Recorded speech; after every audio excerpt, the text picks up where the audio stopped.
Buon pomeriggio, ben ritrovati, edizione straordinaria, sono le 17:30 ed oggi nella consueta conferenza stampa Luca Zaia ha risposto a tante famiglie che chiedevano da tanto tempo notizie per quanto riguarda i centri estivi. E oggi ha detto inseriremo nell'ordinanza regionale la riapertura di tutti i centri per 0-14, dalla fattoria didattica all'asilo ai centri estivi fino ai GREST. Nel provvedimento del governo, ha spiegato ai giornalisti, c'è il finanziamento ai centri estivi in attesa che ci autorizzino, se li finanziano. È altrettanto vero che ci devono andare ovviamente i bambini, quindi infiliamo dentro i centri estivi e portiamo avanti queste iniziative. Ha parlato anche delle linee guida oggi, dicendo abbiamo delle nostre linee guida, ha aggiunto concertate con le realtà che detengono interessi e interfacciate con le linee delle altre regioni, però ci deve essere nel DPCM la previsione, la possibilità per le regioni di mettere altre linee guida rispetto all'INAIL. Se sono una condizione sine qua non, nessuno sarà in grado di applicare linee guida alternativa. Poi concluso, per quanto riguarda invece la riapertura, lo sapete, del 18 di maggio di ristoranti e bar, ha poi detto stiamo discutendo sul posizionamento dei tavoli, spero che tutta questa partita si possa risolvere domani al massimo alla volta di sabato. Bisognerà, aggiunto, che ci siano gel per le mani, un flacone per tavolo, che ci sia la misurazione della temperatura, poi ci sarà anche il distanziamento, valuteremo, dice, ma prima serve l'autorizzazione ad applicare linee regionali, come vi avevo detto prima. Per quanto riguarda invece i contagi, contagi che vanno sempre bene, in questi ultimi giorni sono 22 i casi positivi rispetto a ieri sera. Ovviamente il bollettino di questa mattina è in attesa poi di avere il bollettino serale. 4.718 in tutta la regione le persone positive attualmente, mentre 4.436 sono le persone in isolamento domiciliare. E ieri poi si è parlato invece anche del DPCM, delle lacrime della ministra Bellanova, che aveva annunciato la sanatoria per 200.000 lavoratori stagionali, soprattutto ovviamente nell'agricoltura. Ne vorremmo parlare, sentire anche che cosa ne pensa il presidente della Coldiretti di Treviso, Giorgio Polegato, che vedo già sullo schermo. Buon pomeriggio. Buon pomeriggio a voi, buon pomeriggio a tutti. Dunque, proprio un'opinione mi sa che si è scollegato, quindi aspettando di ricollegarci col presidente della Coldiretti, che promette dei problemi di linea, se la regia ci manda in onda proprio la ministra Bellanova. Grazie. Un ultimo punto, Presidente, che voglio richiamare e che per molti può essere considerato un punto accessorio. Per me, per la mia storia, è un punto fondamentale. E mi riferisco all'articolo 110 bis, l'emersione dei rapporti di lavoro. Da oggi, per la scelta che ha fatto questo governo, gli invisibili saranno meno invisibili. Quelli che sono stati brutalmente sfruttati nelle campagne o anche nelle così false cooperative, dove venivano date persone in prestito per lavorare nelle famiglie, per lavorare come badanti, come colf, non saranno invisibili, perché potranno accedere a un permesso di soggiorno per lavoro e noi li aiuteremo ad essere persone che riconquistano la loro identità, la loro dignità. Dunque, ci siamo ricollegati con il presidente della Coldiretti, eccomi qua. Dunque, buon pomeriggio. Senta, ha sentito le parole della ministra?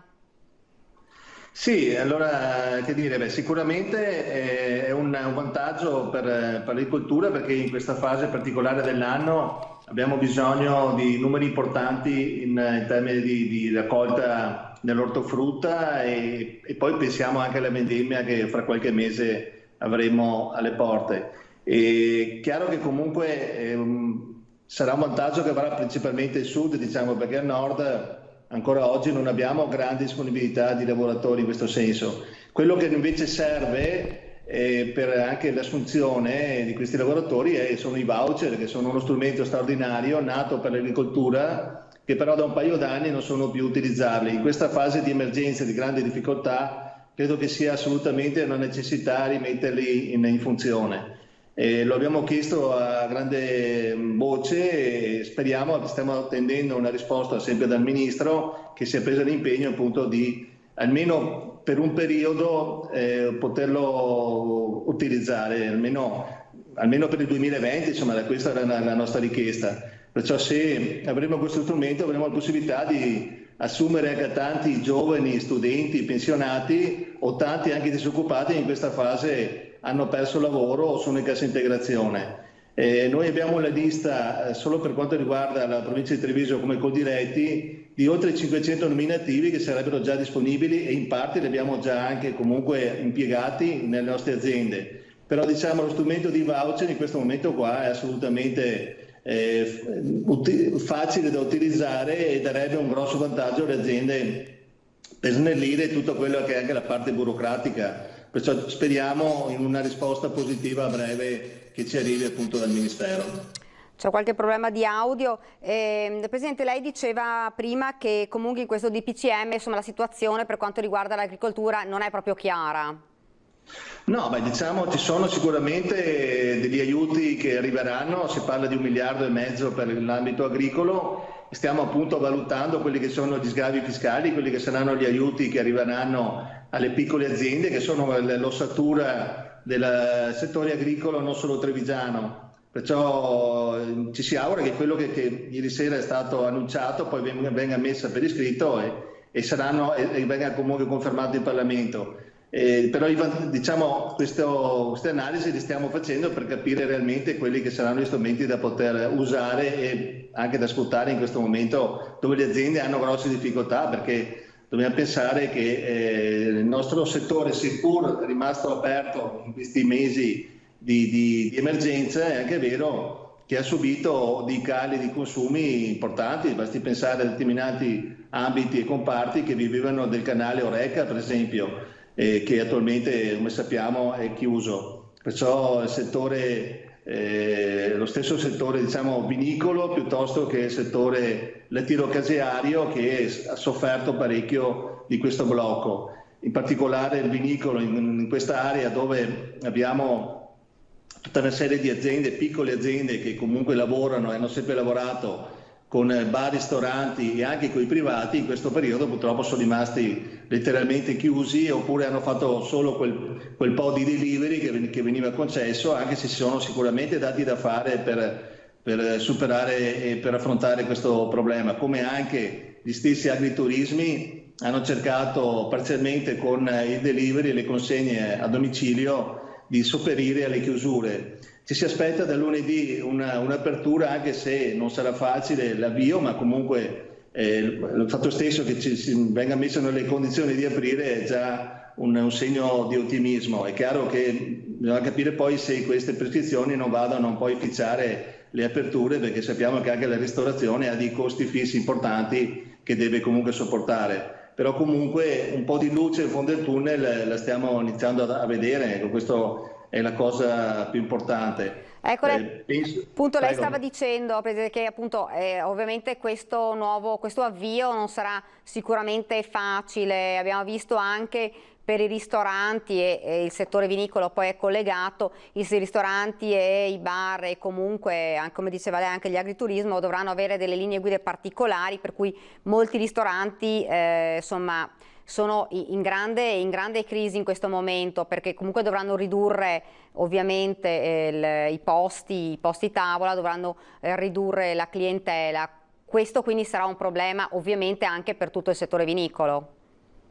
Beh sì, credo che i consumi che avevamo fino a un paio di mesi fa per un po' di tempo possiamo scordarceli, però ripeto, l'importante è mettere nelle condizioni i consumatori di riprendere un inizio di normalità iniziare a socializzare, iniziare a frequentare i locali. Penso che ci sia anche tanta voglia in questo senso, però sappiamo anche che comunque tutta una serie di attenzioni ci devono essere, e su questo siamo i primi a volerle. Dobbiamo rendere i nostri locali assolutamente privi di ogni rischio per il consumatore, con tutte le attenzioni necessarie appunto per mettere in sicurezza. Però questo comporta degli impegni, dei costi, e anche le stesse distanze limiteranno il lavoro e i fatturati che potranno sviluppare. Però è normale che, ripeto, che in questa fase ancora di incertezza si abbia tutti questi limiti che speriamo non pesino troppo poi alla fine nei bilanci delle aziende,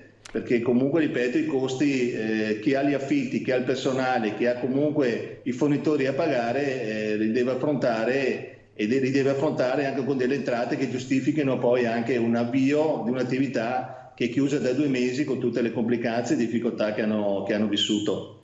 Ecco, cos'è che avete adesso al governo? La cosa più urgente che insomma sperate che possa essere riavviata?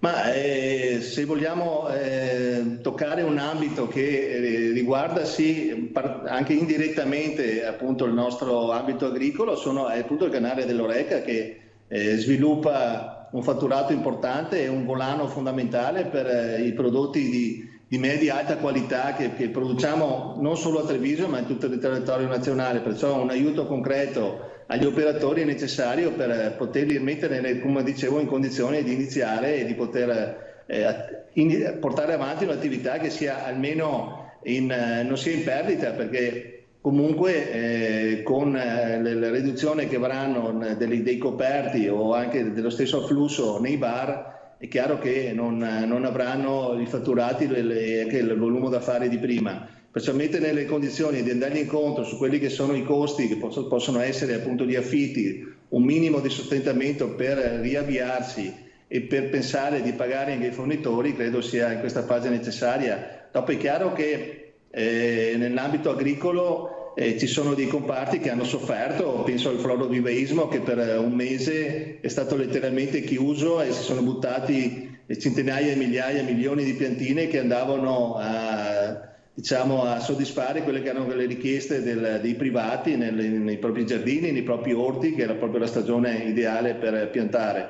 Perciò ci sono tutta una serie di attenzioni che stiamo cercando di portare avanti, perché comunque vanno sostenute queste piccole realtà che hanno bisogno di ossigeno e devono continuare a poter portare avanti un'attività che è fondamentale in questo territorio, perché la provincia di Treviso nell'ambito agricolo ha la fortuna comunque di essere assolutamente variegata, avere tanti prodotti di eccellenza su tanti comparti, tanti settori che hanno comunque tutti quanti subito una flessione.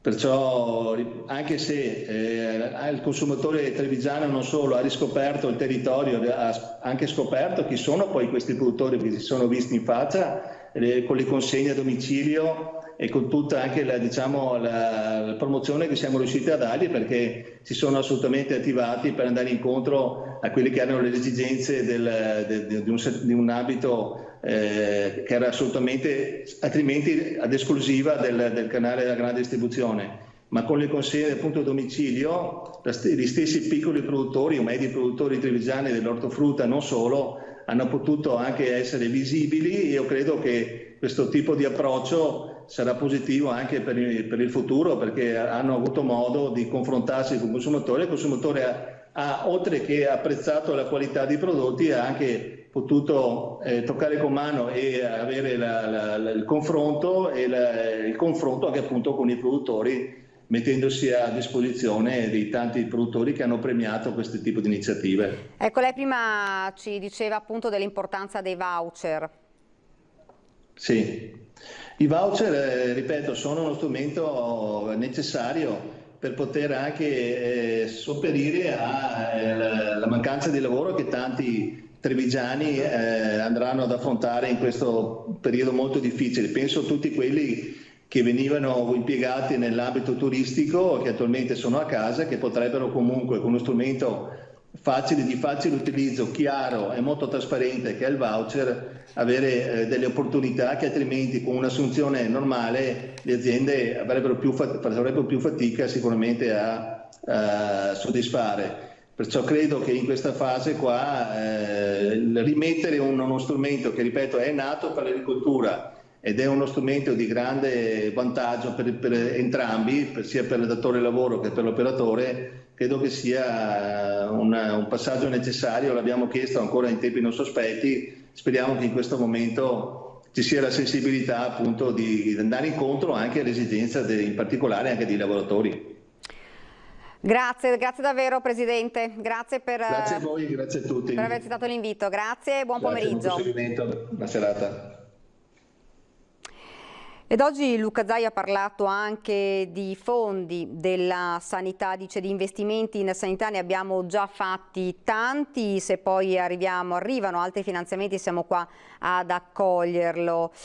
Solo per il personale assunto, ha precisato Zaia ai giornalisti, andiamo a più 35 milioni all'anno, a questo si aggiungono 100 milioni di spese per il coronavirus, abbiamo già 825 terapie intensive installate e siamo partiti da 464, considerate che il privato ha in mano meno del 4%, in più abbiamo a magazzino altre disponibilità qualora servissero. Zaia ha quindi ricordato che in questi mesi abbiamo investito, dice, materiale dalla protezione civile, dalla gestione commissariale, tutto quello che potevamo portare a casa lo abbiamo portato a casa. Ha detto tra l'altro ritorniamo a distribuire mascherine per le famiglie, abbiamo i primi 3 milioni inviati dal dottor Arcuri, saranno pacchetti da 51 per famiglia, ha poi concluso. Ed ora vorrei invece farvi sentire quello che aveva detto il ministro Speranza proprio in conferenza stampa ieri, dove ha parlato proprio del rischio di reinfezione in autunno. Sentiamo le sue parole.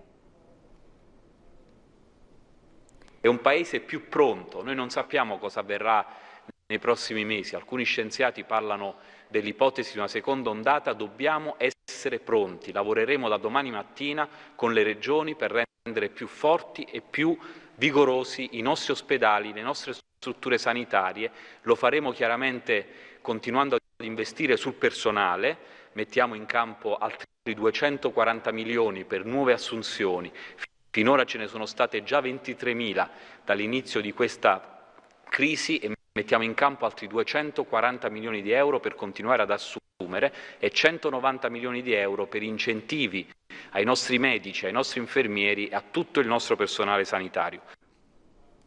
E sempre il ministro Speranza parla dei nuovi assunti con il decreto rilancio, tra questi 4.000 ricercatori, sentiamolo. Da ultimo voglio ricordare come abbiamo trovato anche le risorse per finanziare nuove 4.200 borse di specializzazione.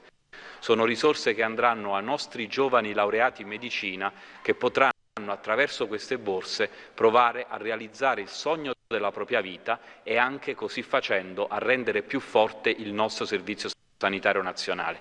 Io penso e concludo che in queste settimane tutti gli italiani abbiano capito fino in fondo che abbiamo un servizio sanitario nazionale che è una vera pietra preziosa e investire su questa pietra preziosa significa veramente rendere il nostro Paese più forte e con questi 3 miliardi e 250 milioni noi facciamo sicuramente un passo avanti importante sulla strada giusta. Insomma, fase 2 si è ripartiti, riparte un po' tutto, il 18 maggio ripartono anche, lo sapete ormai, insomma, parrucchieri, estetiste, ma anche bar e ristoranti, insomma si torna un po' alla vita normale. Anche il Consiglio regionale martedì 19 maggio torna a riunirsi a Palazzo Ferrofini, lo annuncia il Presidente dell'Assemblea legislativa regionale Roberto Ciambetti, secondo il quale è improprio dire che si torna a lavoro, visto che l'attività del Consiglio, delle commissioni, dei consiglieri non si è mai interrotta in questi mesi, ma si torna a lavorare assieme, ristabilendo, pur nel rispetto delle distanze, indossando guanti e mascherine e rispettando tutti i protocolli di profilassi previsti, quella interazione che è parte fondamentale della vita di ciascuno di noi. Per quanto restaurata è ristrutturata in funzione dei lavori consigliari. La sala consigliare non può ospitare tutti i consiglieri più gli assessori e il personale di supporto ai lavori dell'Aula, per cui entreranno in sala consigliare solo i capogruppi, i relatori dei provvedimenti in discussione, gli assessori, i consiglieri, il consigliere segretario, il sottoscritto, quindi il presidente Ciambetti. Con noi continua Ciambetti, il segretario comunale, un informatico e la dirigente affari istituzionali. I presidenti delle commissioni seguiranno invece i lavori dai loro uffici analogamente agli altri consiglieri rimanenti che troveranno posto distanziati tra loro negli uffici dei gruppi. I consiglieri che preferiscono evitare lo spostamento a Venezia parteciperanno da remoto ai lavori.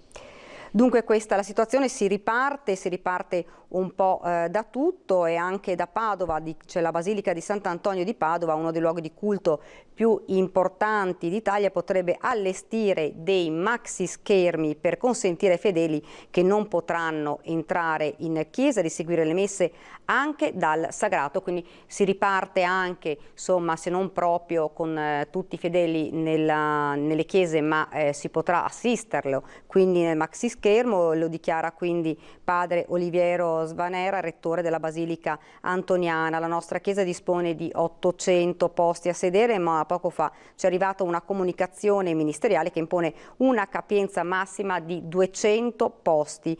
Spiega quindi le disposizioni fissano un limite di 1000 persone per le celebrazioni all'aperto, quindi stiamo valutando di portare un po' più sedie all'esterno della Basilica, stiamo studiando le soluzioni tecniche per celebrare le funzioni in modalità mista, magari con dei maxi schermi.